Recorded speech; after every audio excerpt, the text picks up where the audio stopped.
Sahabiu qante se kishte humbur namazin e sabahut. Ibn Kathiri përmend një tregim ku thuhet se Enes bin Maliku, Allahu qoftë i kënaqur me të, qante sa herë që e kujtonte çlirimin e tustarit. Këtë tregim e ka regjistruar Imam Buhariu në veprën e tij Sahih në kapitullin për namazin në kohë frike, si dhe Ibn Ebi Shejbe dhe Ibn Sadi. Tustari ishte qyteti fortifikuar persian, i cili u rrethua nga muslimanët për 1 vit e gjysmë gjatë çlirimit të Persisë, dhe më në fund ra në duart e tyre pas një betejë të vështirë. Ky ishte një nga çlirimet më të vështira për muslimanët.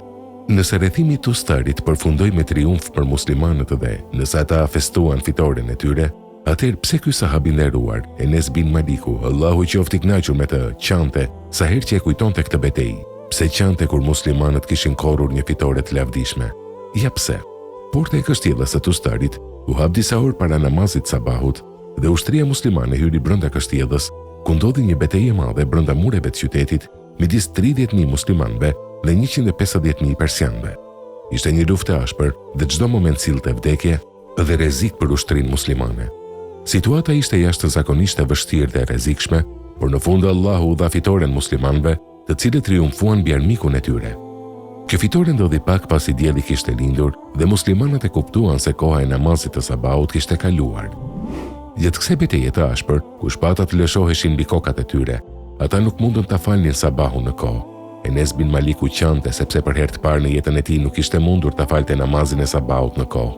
Ai qante edhe pse kishte justifikim të vlefshëm, pasi ushtria muslimane ishte angazhuar në xhihad, por ai e dinte se ajo që kishte humbur për shkak të mosfaljes së sabahut në kohën e vet ishte humbje madhe.